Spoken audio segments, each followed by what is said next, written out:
Viral dan penuh kontroversi. Erin akhirnya buka suara usai terseret konflik panas dengan mantan ART-nya Herawati. Di tengah aksi saling melapor polisi yang makin memanas, Erin mengaku menjadi korban fitnah keji dan menduga ada sosok dalang di balik semua kegaduhan ini. Benarkah ada pihak tertentu yang sengaja memainkan skenario untuk menghancurkan nama baiknya?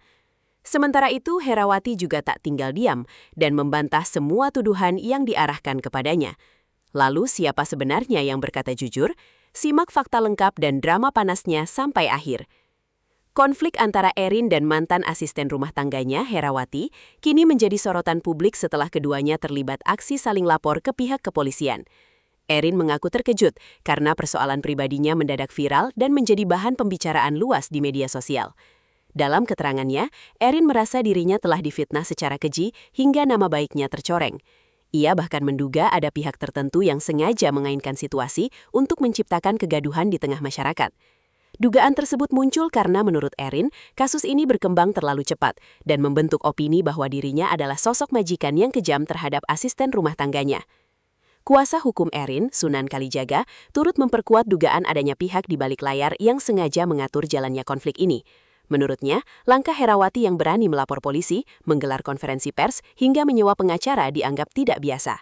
Pihak Erin menduga ada sosok yang berperan sebagai sutradara untuk menggiring opini publik agar berpihak kepada Herawati. Sunan menilai framing yang muncul seolah menggambarkan pertarungan antara orang kecil melawan sosialita. Narasi seperti itu dinilai sengaja dibentuk untuk memancing simpati masyarakat dan membuat citra Erin terlihat buruk di mata publik. Erin menegaskan bahwa dirinya tidak akan tinggal diam apabila nantinya ditemukan bukti adanya pihak tertentu yang sengaja mengatur skenario di balik kasus tersebut. Ia bahkan menyatakan siap menyeret siapapun yang terlibat ke jalur hukum. Menurut Erin, kerusakan nama baik yang dialaminya sudah terlalu besar sehingga harus dipertanggungjawabkan. Pihak kuasa hukum juga mengingatkan agar siapapun yang berada di balik kegaduhan ini berhati-hati. Mereka meyakini bahwa jika proses hukum terus berjalan dan dilakukan pengembangan kasus, maka sosok yang diduga menjadi otak di balik konflik tersebut perlahan akan terungkap. Di tengah memanasnya kasus hukum tersebut, Erin sempat mengunggah sebuah pesan bernuansa religius di media sosial pribadinya. Unggahan itu berisi pesan tentang hukum sebab akibat dalam kehidupan. Dalam tulisannya, Erin menyebut bahwa orang yang menghina akan terhina, yang berbohong akan dibohongi, dan yang menyakiti akan disakiti.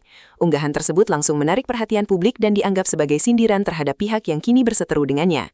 Erin juga menyampaikan bahwa dirinya percaya setiap perbuatan pada akhirnya akan mendapatkan balasan yang setimpal, sesuai dengan apa yang dilakukan seseorang terhadap orang lain. Sementara itu, Herawati membantah keras tudingan bahwa dirinya memakai pakaian milik anak Erin tanpa izin. Ia menyebut tuduhan tersebut sebagai fitnah yang sangat menyakitkan. Untuk membela diri, Herawati menunjukkan bukti berupa foto dan video dirinya mengenakan pakaian yang sama sejak Februari 2026, sebelum dirinya bekerja di rumah Erin pada akhir Maret. Herawati juga menjelaskan soal unggahan foto bersama anak-anak Erin yang sempat dipersoalkan. Menurutnya, semua foto dan video itu diambil atas izin dan hanya dijadikan konten lucu-lucuan semata, karena dirinya mengaku sebagai penggemar keluarga Taulani. Herawati juga membantah tuduhan bahwa dirinya kabur dari rumah Erin saat proses mediasi berlangsung. Menurut pengakuannya, ia justru sudah meminta izin karena pihak yayasan penyalur akan menjemput dirinya malam itu. Herawati mengatakan Erin mengetahui kedatangan pihak yayasan, bahkan polisi yang berada di depan rumah. Ia mengaku sempat terjadi aksi tarik-menarik ketika dirinya hendak keluar rumah, karena Erin meminta dirinya kembali masuk. Dalam kondisi panik dan menangis, Herawati memilih pergi bersama pihak yayasan. Pihak Herawati bahkan menunjukkan bukti foto penjemputan yang disaksikan aparat kepolisian. Erin kemudian mengambil langkah hukum lanjutan dengan melaporkan balik Herawati menggunakan Undang-Undang Perlindungan Data Pribadi. Laporan tersebut dibuat karena Erin merasa privasi keluarganya telah dilanggar melalui unggahan foto dan video di media sosial.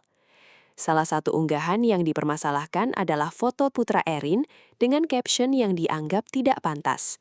Erin merasa unggahan tersebut sudah melewati batas dan mengganggu privasi keluarganya. Melalui kuasa hukumnya, Erin menyatakan bahwa ancaman pidana dalam laporan itu cukup berat, yakni hukuman penjara hingga 4 tahun serta denda miliaran rupiah.